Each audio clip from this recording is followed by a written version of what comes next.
Hook, did you know that in the latest NAEP test, fewer than 35% of U.S. high school seniors are proficient in reading, and only about 22% in math? These are the lowest scores we've seen in decades. The Guardian. Promise, in this video, we'll break down what's causing the drop, who's most affected, and how we can turn things around. Script. This is a big, complex issue. The decline in U.S. reading and math scores is not the result of any one cause, but rather the intersection of many factors, some long-standing, some aggravated by the COVID-19 era. But there are paths forward, and education researchers and practitioners are already working on them. Below is an outline of what seems to be driving the drop, and what might help reverse it. What's behind the decline?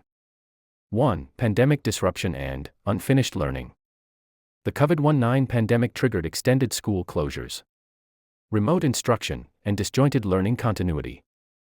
Students missed interactive, scaffold instruction and peer-based support. Chalk beat. Many students never fully recovered the prior lost ground, unfinished learning, especially in domains like math where concepts build cumulatively. Chalk beat. Even as schools reopened, the pace of catching up has been uneven. Some districts have managed localized recovery. Many have not. Widening gaps and inequities. Students from lower-income families, English learners, and historically underserved groups have been more heavily affected. The gaps between high performers and low performers are growing. Chalk beat. Chronic absenteeism has surged, further undermining learning time and consistency. The Guardian. Resource constraints. Some schools lack enough tutors, intervention programs, or smaller class sizes to give individualized attention. 3. Changes in instructional practice and curriculum. In reading/language arts, there has been a trend toward emphasizing shorter texts, excerpts, and volume of reading over explicit instruction in decoding, phonics, vocabulary, and comprehension strategies. This can reduce students' exposure to sustained, challenging texts. In math, students who miss early foundational skills, fractions, number sense, algebraic thinking, struggle in advanced topics. The spiraling ahead of curriculum without ensuring mastery causes compounding gaps. Some schools have used remediation or tracking down approaches that isolate struggling students in separate courses, which can stigmatize or limit access to rigorous instruction. 4. Student motivation, attention, and outside distractions. Increased screen time, social media, and shorter attention spans are frequently cited as competing influences that displace time spent reading or engaged in deep study. Some students report low persistence or low stick-to-itness when encountering challenging problems. Chalk beat. Mental health, stress, and social-emotional issues have been rising, which can impair students' ability to focus and engage fully in learning. Though quantifying this is harder, it is often mentioned in commentary. 5. Structural constraints and policy issues. In some cases, education systems have underinvested in tutor support, summer learning, and extended instruction models. Accountability pressures or test-driven instruction may push teaching toward teaching to the test, or short-term gains rather than foundational depth. Scaling evidence-based practices is difficult. Teacher training, professional development, curriculum alignment, and coaching are expensive and require sustained commitment. 6. Pre-existing decline and slow growth. It's important to note, declines in performance were already apparent or flattening before the pandemic in some areas, especially in math and among certain student groups. The pandemic accelerated a pre-existing trend.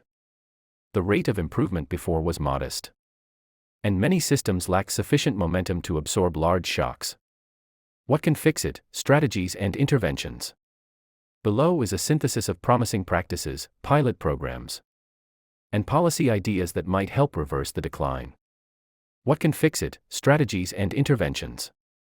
Below is a synthesis of promising practices, pilot programs, and policy ideas that might help reverse the decline. Strategy: what it involves, why it helps / evidence, key challenges and considerations.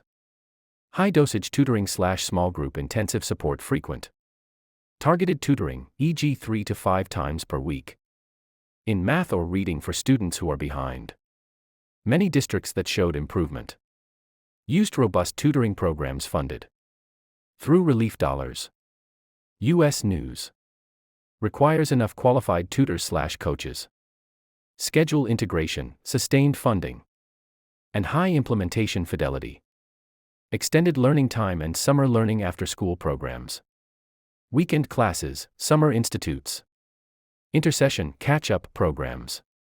Provides extra time to reinforce foundational skills without competing with new instruction.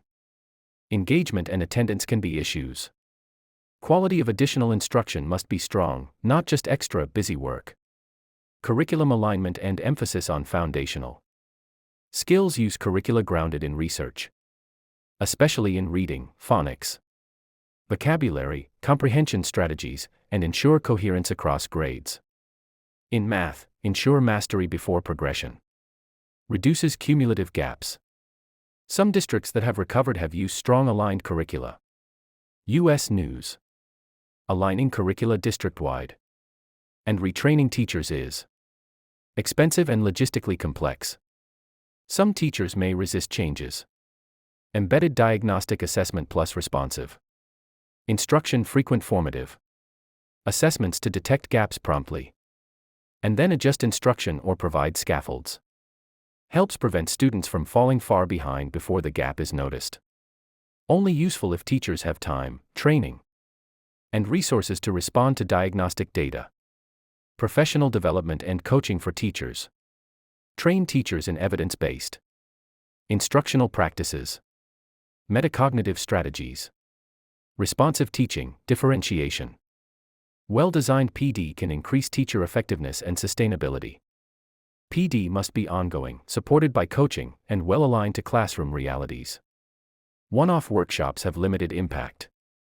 Integrating literacy across the curriculum, encouraging reading, writing, discourse, and vocabulary development in all subject areas, not only in ELA classes.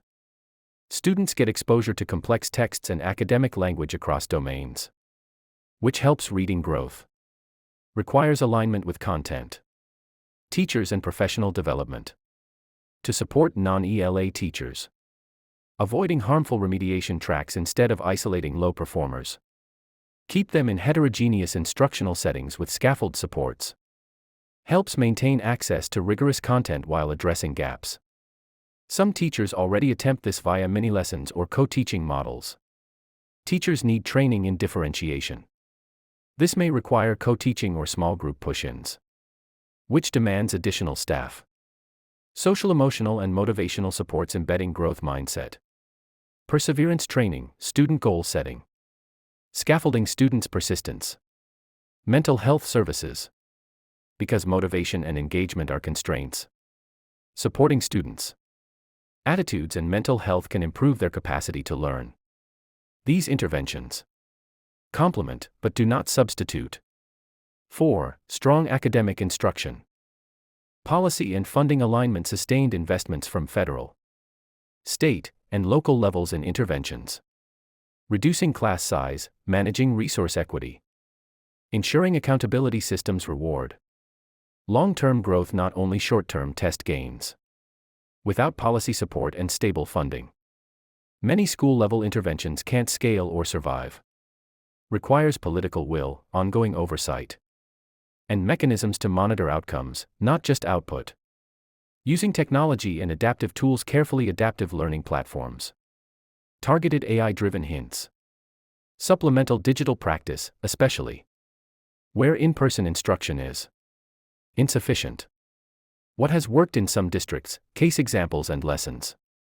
The Education Recovery Scorecard, Harvard/Stanford collaboration, found that some districts did surpass pre-pandemic levels in both reading and math between 2019 and 2024, indicating that recovery is possible.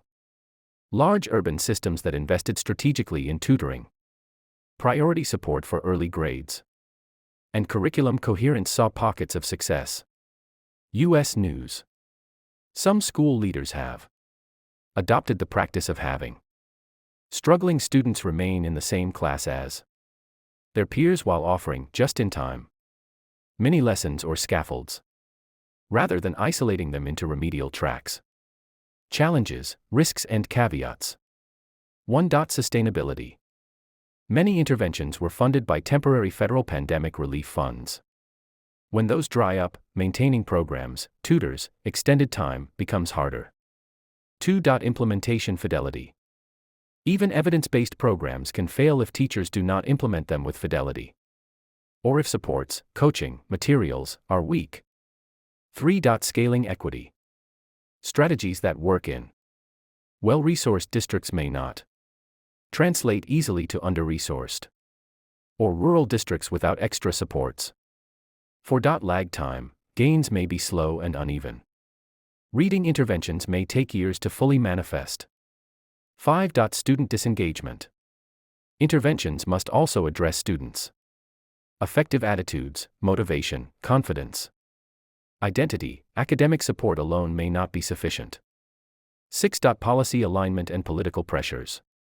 Short-term accountability systems, shifting priorities, or budget constraints can interrupt promising initiatives. Bottom line and outlook. The decline in U.S. reading and math scores is real, steep, and alarming, but it is not hopeless. Recovery requires multi-pronged action, bridging foundational gaps, investing in teacher capacity, expanding instructional time, and focusing explicitly on equity. Some districts have already shown that gains are possible, which means with the right design, commitment, and resources, system-wide recovery is not a fantasy. The next several years are pivotal. If efforts are sustained and evidence-driven, there's a realistic chance to reverse the slide. If not, the long-term human capital losses will be severe. If you like, I can pull up a data-driven roadmap of intervention priorities, what to focus on first, for which grade bands, or a comparison of international practices in reading/math recovery. Would you like me to build that?